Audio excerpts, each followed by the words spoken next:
a crazy world, crazy world. Somebody's gotta have the same view.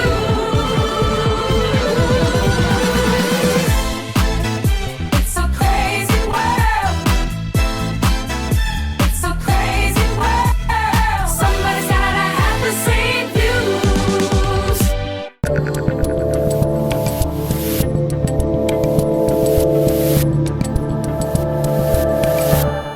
All right, guys, here we go. It's our last show before Turkey Day, November 27th, 2024. I'm Dave Rubin. This is the Rubin Report. We are live streaming, as we are one to do, on Rumble, on YouTube, on Locals. Share, subscribe, tap the notification bell. I'll be thankful for it. They'll be thankful for it. It would just be a nice thing to do this time of year. Do not adjust your screens. I am sitting a little lower than normally. Later this afternoon, I have Lara Trump in here, which will air next week. We're going to talk about, well, I would say a little bit of everything, and perhaps, maybe, just maybe, she wants to be the next senator from the great and free state of Florida once Marco Rubio is sworn in as Secretary of State, so we will see about that.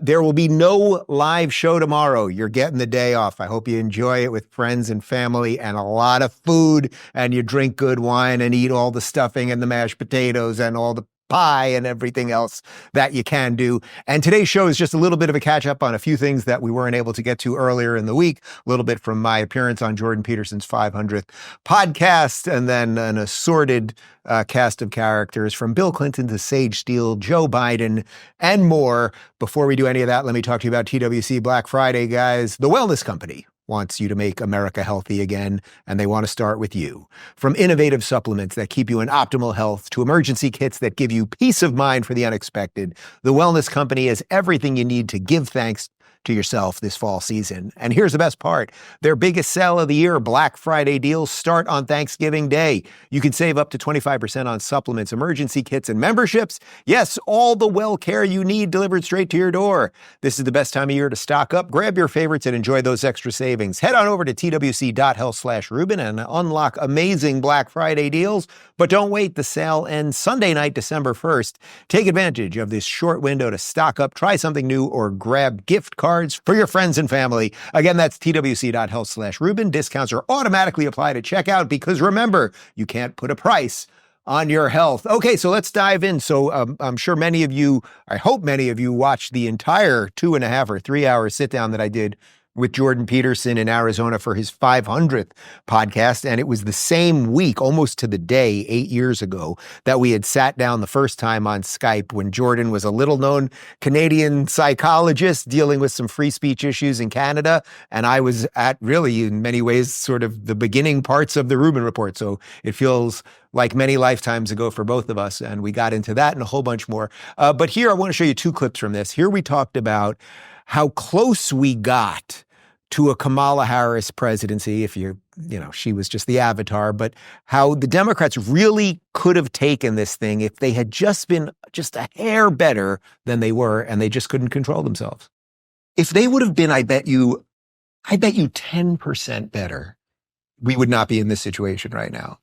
We would probably have Kamala Harris as the president-elect, because most people are willing to swallow a lot of shit. You know what I mean? Like, we all have our own problems, all of our own stuff, but they went so in on all of the lies. The fact that Barack Obama, 2 days before the election, gave a speech, I think it was in Wisconsin, where he said that Donald Trump went to a white supremacist rally and said there were very fine people on both sides. The fact that he ran with that hoax again after it has been debunked by people who wouldn't debunk it unless it was seriously not true. I think the first time that got to mainstream media was me on Real Time, because James Carville brought it up with Maher, and I had never heard it said on mainstream, and I wasn't going to let him get away with it. And I said, what are you talking about? The next sentence out of his mouth was, but I'm not talking about the white supremacists and the neo-Nazis who should be condemned entirely. But Carville literally crumbles to the table because he did not know what to do when confronted with reality. And then Bill said, well, it was worded inarticulately or something to that effect. And I thought, well, that's an interesting way of playing a little bit of cleanup on that. But the point is, they thought, I think Obama, what would your psychological analysis of Obama be right there? It's 2 days before the election. He either believes it. Yeah. There's no way he could be that dumb and ignorant. Simply impossible. But maybe you want to give him 5% chance want to give him 5%? What do you want to give him on that? Let's give him 20%, right? Yeah. Okay, great, Yeah. 20%. So he's unbelievably dumb and ignorant, and he ran the speech by nobody who's willing to confront him with reality. Or what would the only alternative be? He knows he can lie. It doesn't matter how big the lie is. And he thinks the lie will accomplish the goal, that the ends justify the means. I think they got to the end of that road. I think that's what this election was. Well, Delaware, I agree with that guy, but I think that really is what the election was all about. And again, there is about 3 more hours of Jordan and I that you can see over on his YouTube channel. What I really wanted to, the reason I wanted to start with that clip, though, was because that gets to the heart of everything that we've been talking about, especially for the last 3 weeks post-election.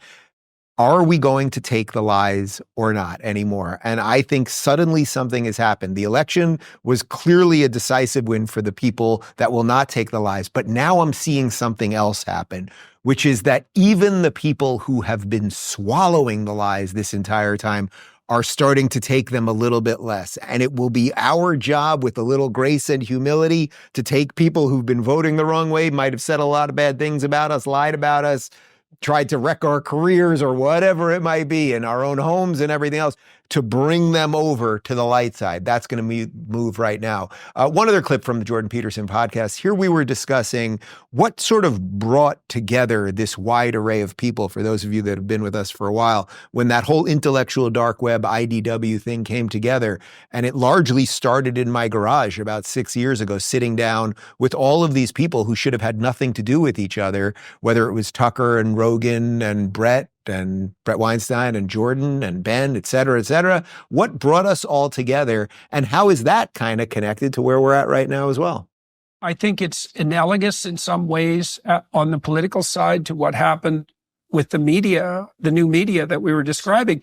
There wasn't anything really that we had in common. Let's say you and I, or Weinstein, or Rogan, Shapiro, like that. That was a very diverse group of people. It was free speech in the most, I guess, in the essence. Right? It was. Well, I think the thing we had in common essentially was our approach to discourse. Yeah. That was really all. Yeah. You know, Rogan, you know that what you see is what you get. He's all you people, all the people in that group are exactly the same on camera and off. Yeah. Exactly. There's no persona. They're just exactly who they are. And all of those people were and are iconoclastic, right? They didn't fit well in organizations. They all started their own thing. Mm-hmm. And that's really the same thing that's characteristic of these people that have gathered around Trump. So by and large, the liberal end of the legacy media have doomed themselves to perdition because they got partisan and deceitful. Look, and they were also willingly blind because they didn't pay attention to the new media at all. Well, nobody could be that bad at their job. No janitor could be so horrible at his job and still have a job the next day. Joe Scarborough lies every day. He sits in a chair at MSNBC at a giant corporation to lie. Somebody up there, I don't know who his boss is, but somebody up the chain of the corporation knows that he's lying about all of these things. So here you are with me, and we've started to replace those people. As Elon Musk has been saying, you are the media now. And I really mean that, in that you are the media as much as I am. We can fact check each other. You guys can tweet at me and send me messages. It's easier for me to see stuff when you put it in locals. But we can now all be part of the corrective process that the mainstream media got so wrong. But what brought us together, Jordan and I and those people? It was simply the ability or the desire to have open discourse, which once was a liberal value. And of course, the liberals abandoned liberalism. So now, if you would like an example of that, let's jump over to the televised mental institution known as MSNBC, because that blonde lady over there, she's not that interested in discourse. And when you're not interested in talking to people who might think a little bit differently than you, or who have come to some different conclusions, you might end up sounding completely insane. Cue the video clip. Planning to do. I mean, one of the things that Ross Vogt is advocating for is the elimination of all the post-Watergate norms in order to weaponize the DOJ. And he also is somebody that's advocating for deploying the military against U.S. citizens in order to quench dissent or protest. So when you have a guy like John McEntee and that database, part of the pre-vetting isn't just, they check off all the boxes in terms of like their professional skills. It's also that, they're sufficiently loyal that they will allow us to do all these things that otherwise would be illegal or not allowed to be done. And the thing is, you can't say that enough. And I want you to say more about that, because you're talking about deploying the U.S. military. Remember, Mark Esper, who was Donald Trump's Secretary of Defense for a while, told him, no, you cannot shoot American citizens. You can't have the military shoot American citizens. He's going to replace people in the Department of Defense with people who will say you can, and that you can deploy the military against protesters, that you can arrest journalists for reporting things that Donald Trump doesn't like, that sort of thing, right? That is exactly right. There's so many layers of irony there. First off, the guy that she's talking to is the head of Media Matters for America. The clip that I showed you right before that was, of course, me and Jordan talking about how you have to be able to talk to people with differences. Interestingly enough, that guy, when Pete Buttigieg was running in the primary against Joe Biden, 4+ years ago, I had tweeted to Buttigieg about coming on the show. And I had several other Democrats come on the show. I had Tulsi come on, and Andrew Yang and a couple others, Marianne Williamson. And Buttigieg's press secretary responded that he'll come on, they'll be in touch. And that guy right there, head of Media Matters, he and a bunch of other people started tweeting at the Buttigieg team and tagging Pete that I was a white supremacist and a neo-Nazi and the rest of it. And then suddenly they did not do the interview and stopped responding to all of our requests. And that is exactly what Jordan was illustrating in the previous clip. You guys decided everyone who thinks a little bit differently is so dangerous. Thus, congratulations. You have now left us with the widest stand possible. Anyway, as for weaponizing the DOJ that Trump's going to do and shoot people, these are all things that the Biden administration either did, weaponize the Department of Justice. You think they did that, Trump, over the last couple of years? And Donald Trump is not talking about using the army against legal citizens. He's talking about using it to get rid of, say, MS-13 and Venezuelan gang members and a bunch more. But you know this. All they have left and what they have to ramp up crazily till he becomes president, and then God knows what they'll do once he becomes president on January 20th of 2025, is they have to ramp up the fear. Here is Representative Dan Goldman from New York talking about Donald Trump. They're already prepping for his third term now. Here we go. You recently introduced a resolution to clarify the Constitution's 2-term limit for presidents. Do you think that there's a serious push among Republicans to change federal law to allow Trump to run in 2028? Well, let me just give you the example that I just mentioned, which is that it appears to have been completely normalized that Donald Trump could either pardon himself or dismiss criminal charges against him if he becomes president. At one point, that was anathema, and everyone was like, oh, my God, that's crazy. That can't possibly be. It's the same thing now. This is how Donald Trump operates. He floats it. He normalizes it, and then it just becomes part of the common parlance. And so we wanted to lay down a marker to say, and put everyone on record, Republicans included, that the Constitution is very clear that he cannot serve another term. And what my fear is that with him floating that, with some of his cabinet picks, which clearly are prioritizing political loyalists, that Donald Trump is well on his way to dismantling our government and the way that it operates. God, if you listen to the subtext of what he's saying, it's in the Constitution already. Donald Trump can't do it. And let me be the first to say, if Donald Trump, via floating an idea and having people around him who are, interested in his ideas and who are, who like him, if they try to get him to run for a third term against the Constitution of the United States, I promise you, ladies and gentlemen, I will not be for it. But again, it's just fear-mongering. Donald Trump is going to weaponize the Department of Justice. That's what they did. Donald Trump is going to try to run for a third term. Well, you guys had a shadow presidency with a man with dementia and then a diversity hire that nobody thought was actually in charge. Clowns everywhere. Speaking of clowns, let's jump over to The View before you eat your turkey, where Whoopi Goldberg, hot diggity damn, she actually said something sane as Anna Navarro continues to go into the progressive pit of hell and fearmonger about everything. Whoopi must realize that the only way they're going to manage to stay on TV is if there's someone occasionally sane, and she chose herself on this given day. I think what we're all saying is we're going to sit and watch. We're going to wait and see because we can't do anything else except. I'm not going to wait and see. I mean, this guy is told us he's a retribution. He's going to be a dictator. There's nothing to be done until you know what you're fighting. It's It's pissing in the wind doesn't help. You just get a wet face. But I mean, what I'm saying is I have no false expectations that at 78 he's going to all of a sudden turn into another human being. And I'm not going to spend. I spent weeks telling people that he was apocalyptic. I'm not going to change now because it's still the same man. Not treating every single thing like I think that's when we lose credibility. Well, here's the thing. You lose credibility in many different ways. If you don't know what you're talking about and you accuse him of something, then they're going to blow it back. That's why I say we need to wait and see exactly what you're going to do. All right, first off, I love that they're playing the outro music there. They're literally trying to take them to commercial while they're talking about losing credibility, which is a bit ironic. Whoopi explaining to anyone losing credibility. You know, in a weird way, I can make both arguments here. In one sense, Whoopi is doing the right thing. You guys want to remain on air, you better wait, and you better judge him on what he does, not all your preconceived notions, because otherwise, as things get better, people are going to see you're a bunch of hysterical lunatics. On the other hand, I actually could make Anna Navarro's case, which is that if you think he's an authoritarian, evil, Hitler-like person, you wouldn't wait.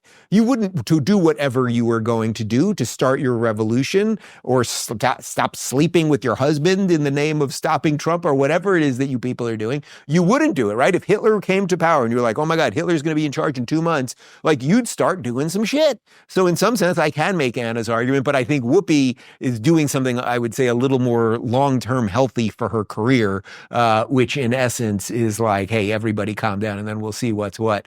Let's do one more of Anna because, the chicks seem to be more upset about this than the dudes.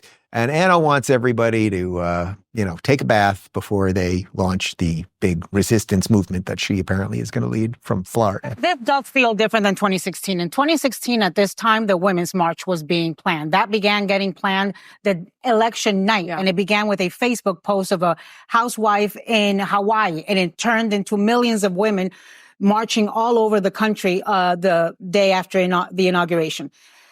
I think, look, we're all 8 years older. I think a lot of us are still apoplectic that America voted against a qualified woman again and put in, this racist misogynist, and they don't care. And so it's like, so it's tiring. It is exhausting. It is disappointed. I think this election cycle was an emotional roller coaster, right? We had Joe Biden, the debate, 2 assassination attempts, Kamala coming in and running hard, leaving it all on the field for 107 days. And then we thought she was going to win like we did with Hillary in 2016, and she didn't. So I think people are exhausted. I think they are looking at, taking care of themselves before they take care of America, right? I gotta breathe. My mental health has got to be in a good place. My physical health has got to be in a good place. That doesn't mean we're going to tune out for 4 years, but it means we're going to take some bubble baths for a little bit. I love it how they're all looking at her like you're completely bananas, lady. First off, Donald Trump is not a racist and he's not a misogynist, but let's put that aside for a moment. This is exactly where you guys were going to end up. What she's saying is we're going to take our bath, we're going to do our hair, we're going to eat right for a little bit and exercise, and then we're going to do everything we can for 4 years to make sure that this racist misogynist can't get his agenda done. So again, even if he's doing good things, we'll try to destroy him. So Whoopi, I know you're a big fan of the show. I know you love what I'm doing over here. I hope that you will do exactly what you laid out in the previous clip, which is judge the guy by what he actually does. And then I think you'll find yourself on the right side of history. And Anna, you will find yourself miserable and alone. If you'd like to see a woman who's actually spectacular, thus not a cast member of The View, my good friend Sage Steele was on Sean Hannity the other night, and there does seem to be this like impending sex war brewing where there is this movement of left-wing women who are shaving their heads. They don't seem to shave their pits, but they're shaving their heads, and they're shutting down the vajayjay in protest of Donald Trump being president. It's called the 4B movement, which I guess originated in South Korea. Take a look at this. What do you make of this 4B movement? The women that are shaving their heads, the women that are, quote, withholding sex, the women that are threatening to divorce their husbands and stockpiling abortion pills. What's your comment on that? Because that's like my favorite topic now. It's your favorite topic. Okay, you're scaring me now, Sean. It's my favorite topic because they're nuts. They are. They're psychotic, frankly. But they're not real women in that way, in my mind, I guess. They're not desirable women. I guess I'm going to try to speak for most red-blooded American men like yourself.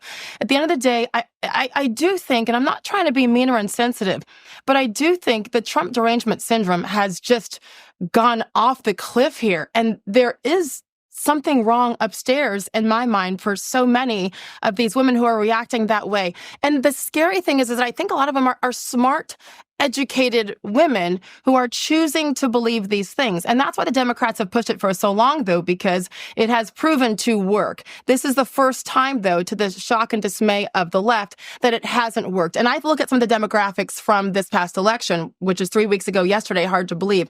I mean, 18 to 24-year-old women. I mean, didn't Trump win that demographic? So really, people have begun, sane women have begun to do their homework and not just go for the low-hanging fruit that the left throws out there at them.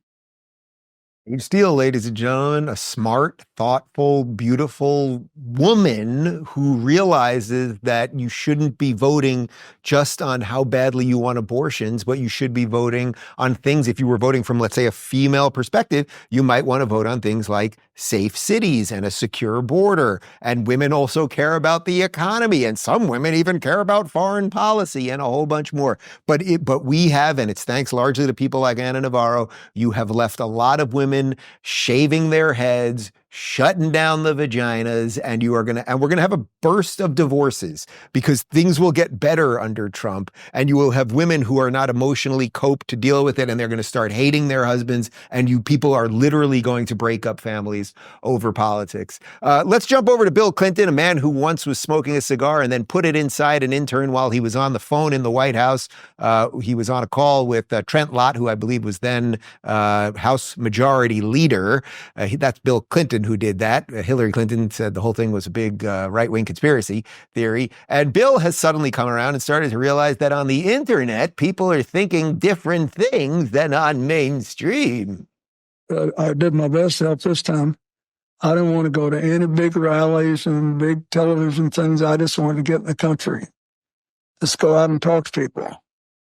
Because I think that we're behind in the sense that a lot of the small town and rural people are now highly sophisticated in how they get their information.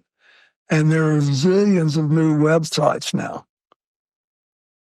all trying to advance their sort of conservative to right-wing radical cause. And a lot of times we're not playing on the same field, and we're not even being heard. So I just said, send me out there and I'll see if I can't do some good. I have no idea if I did, but I tried. Yeah, you guys watching this in those rural areas, helping me advance my conservative to radical right-wing cause. So silly because, Bill Clinton is not one of the awful ones in his heart. I mean, I guess he's a rapist or whatever, but he's not one of the awful progressives. Rape and the thing with the dress and whatever. But you know what I mean? He's not a radical leftist, actually. He was a pretty good president, and he was a governor from Alabama from Arkansas before that. And he was a blue dog Dem largely, and even a bit of a populist. And that he just doesn't understand the lay of the land anymore. So I actually respect the fact that he was like, I'll go out there and talk to people in the rural areas. But yes, they've become sophisticated and listen to news outside of the echo chamber that has largely pushed all of the bad ideas that now have you, Bill Clinton, on the outside of your own party. And I hope you'll come around on that, but I don't think so. All right. Well, since it is Thanksgiving tomorrow, Joe Biden, the man pretending to be president for the next 2 months or so. Here he is, because, they pardon the turkey at the White House every year. And here he is talking about the turkeys. That trip, 1,100 miles, takes 16.5 hours. Through it all, they stayed calm. They gobbled on and still gobbling. They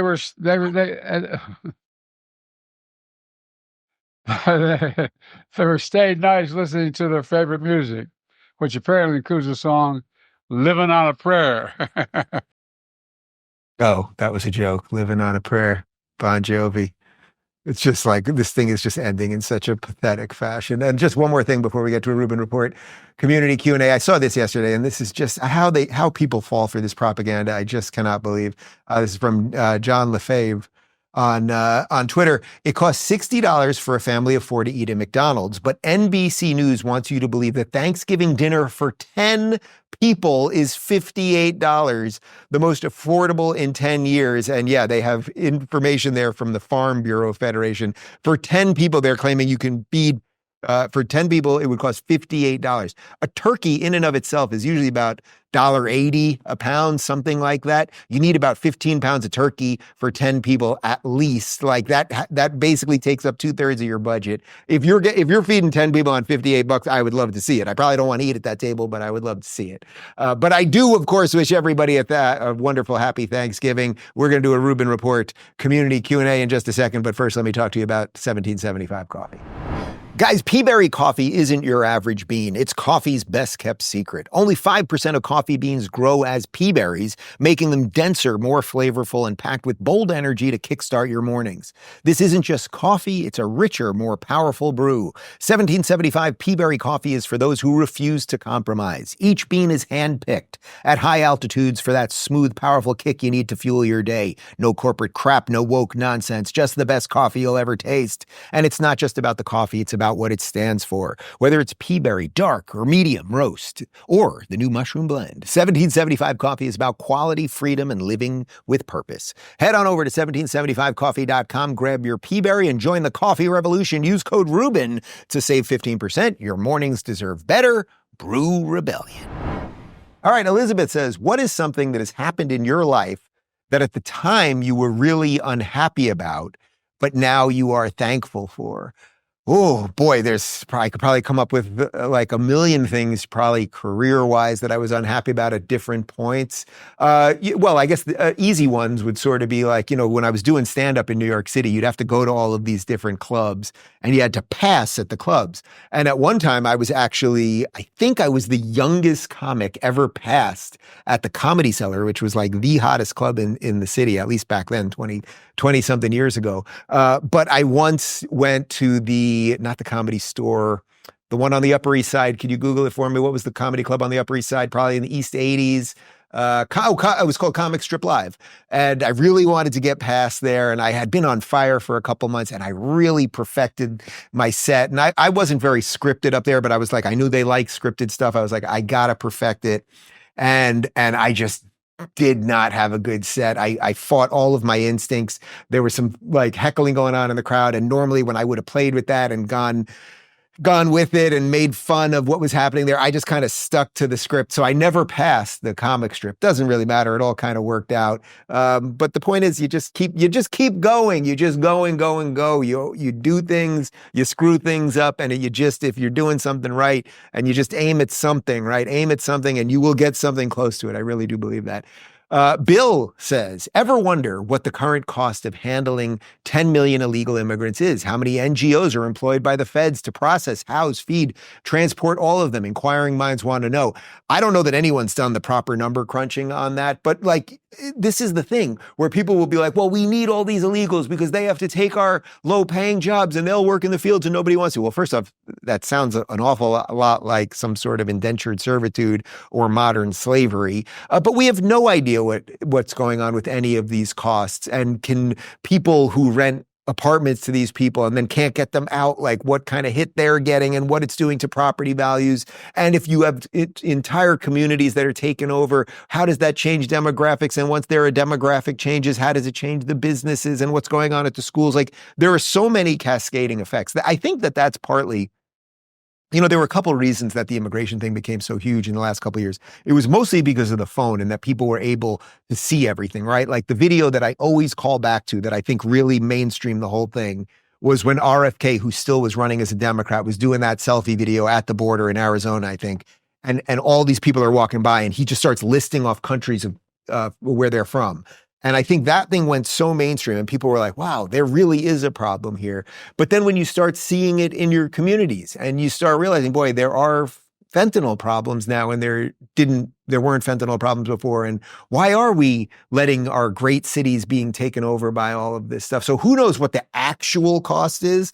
But I guarantee you we will hear an awful lot about the cost of deportations because suddenly the left will care about budgets and money and where are we going to get it. But if we're to believe what I think Trump and Homan are pushing, they're going to go ahead and do what they got to do.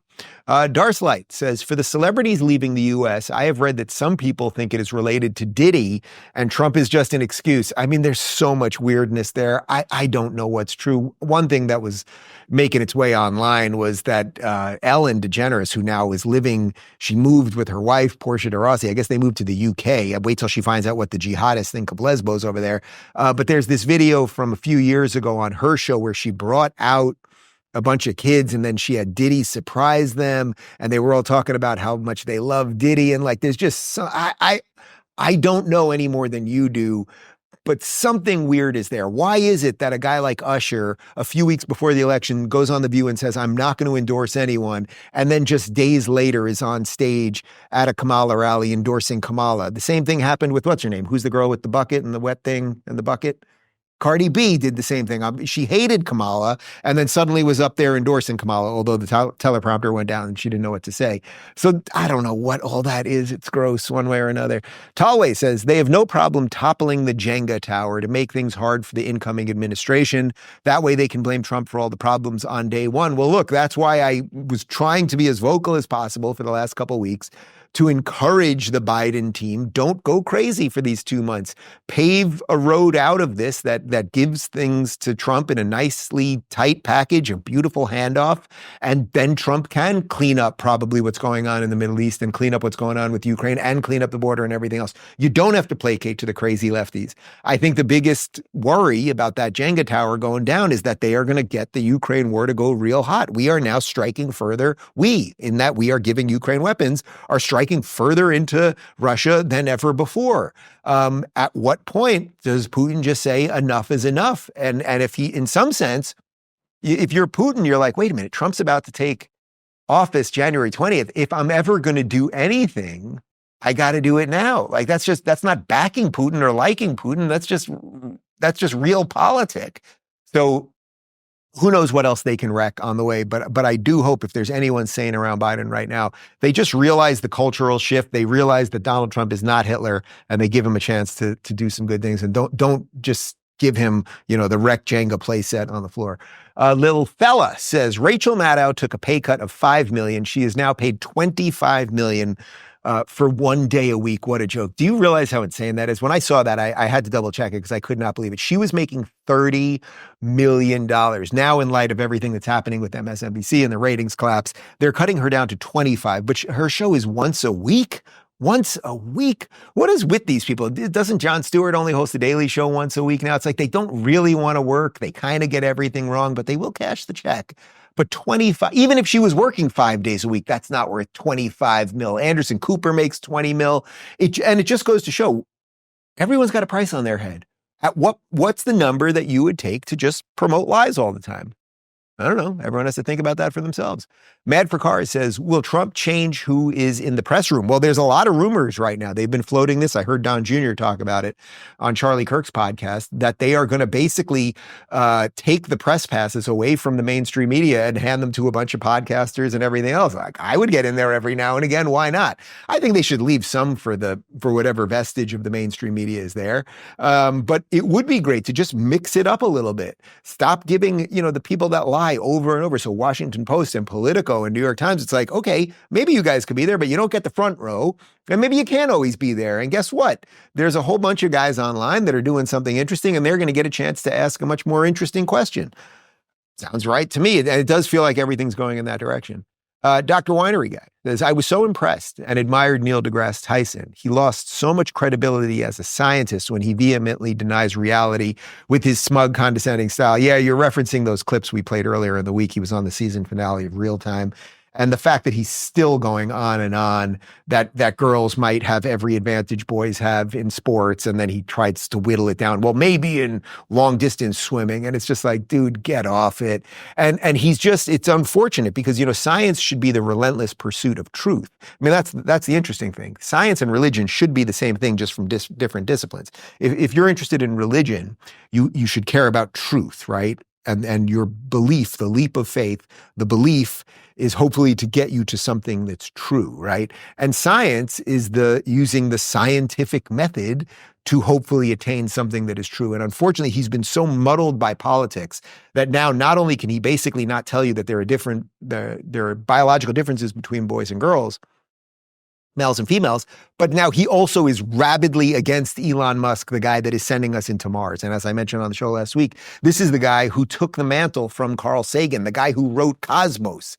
If you're looking for something to do this weekend and you want to just watch a great movie, if you have never seen it, 1997, Contact. It's Carl Sagan's only work of fiction. It is one of my favorite movies. Jodie Foster, Matthew McConaughey, Tom Skerritt. It's just a wonderful, wonderful movie, relevant to philosophy and religion and belief and science and sci-fi and media and all the stuff. Shecky Green. Oh no, you know what? We're going to take a quick break, talk about Rumble exclusives, and we'll be right back. Grandfathers, husbands, dads, I'm talking to you. In moments of emergency, there's no time to hesitate. Whether you're hunting deep in the wild or facing a natural disaster, you need to be prepared for whatever life throws your way. That's where the wellness company's Field Emergency Kit comes in, the most robust personal urgent care system, giving you the edge when seconds count. Packed in an IP67 military-grade, waterproof and dust-proof case, this kit isn't just tough, it's built to save lives. Inside, you'll find life-saving antibiotics, antivirals, antiparasitics, non-addictive pain relief, and even a generic EpiPen. With coverage for over 60 conditions, this kit has your back. Every kit also includes an 85-page medical guide written by the wellness company's medical board, guiding you step-by-step through emergencies with confidence. Gear up with the Field Emergency Kit today, because when the unexpected happens, you won't just survive, you'll conquer. It's the perfect holiday gift for the man of the house. Order now or grab a digital gift card for someone special. This is a Rumble exclusive offer and quantities are limited. Don't miss out. Shop now and get $200 off plus free shipping. Head to twc.health, Rubin, and use code RumbleSale for $200 off and free shipping. Hurry. This offer is for USA residents only. Shecky Green says, where will out-of-office Democrats work if Doge happens? Well, let me tell you, Doge is going to happen. A lot of people are going to be fired. And yes, a lot of them will be Democrats because it's most of these agencies are filled with Democrats. Look, I have sympathy for anyone that's going to be out of a job on the other side of this. Even someone that's just been a pencil pusher, not doing much. Like if that was your livelihood and you have family and you got to pay the bills and you got to put food on the table and everything else, especially this time of year, if you're going to lose your job, although this wouldn't be happening till the new year, I have sympathy like at the most human level. What are these people going to do? I don't know. I don't know what the answer is, but that doesn't mean they should have the job. And that does sound kind of cold. And I suppose it is to some extent. And we're going to have to think about this with all sorts of industries as AI becomes more ubiquitous and there'll be just less and less jobs, right? The easy one that I always talk about is the Amazon delivery guy who's going from the truck to your door. That job soon enough will just be a drone, right? You won't even need the truck. It's just going to be a drone from the factory and there. So many things are going to change and disappear. And we're going to have to figure it out, but you can't stop technology. And putting aside the technological part, people that have jobs that have become obsolete, the only reason you have them is because the government just endlessly sucks money. And we're just not going to do that anymore. And we'll have to figure it out. Like as a society, boy, if we lay off 500,000 people from the federal workforce, whatever the number might be, like what do you have to do on the other side? What are these people going to do? I don't know what the answer is. But that's better than just keeping the Frankenstein monster going because you're afraid of doing something that takes a little bravery. Jupanese says, doesn't KJP, Corinne Jean-Pierre, you moved a little fast for me, Phoenix. Doesn't Corinne Jean-Pierre look a lot like Sideshow Bob from The Simpsons? I knew she reminded me of someone. Oh, if only she was as funny and as witty as Sideshow Bob, who's probably, how many episodes of Sideshow Bob trying to kill, can we get a number on that? How many times has Sideshow Bob tried to kill Bart Simpson in The Simpsons? I'm going to say there's been 10 of those episodes. I haven't watched in a long time. I did watch on Hulu the other day. I watched, it's season 34 of The Simpsons, and I watched the season premiere, and it was actually pretty good. They pretended that the show got canceled, and they were doing like an AI version of The Simpsons to end it, and it was actually quite clever what they did. Did you Google how many times? No, 3? It's got to be more than 3. How many times has Sideshow Bob tried to kill Bart? Only 3 times? Something, the Stepping on Rakes episode alone, I feel like that there were a couple of times there. I don't know, something's not right about that.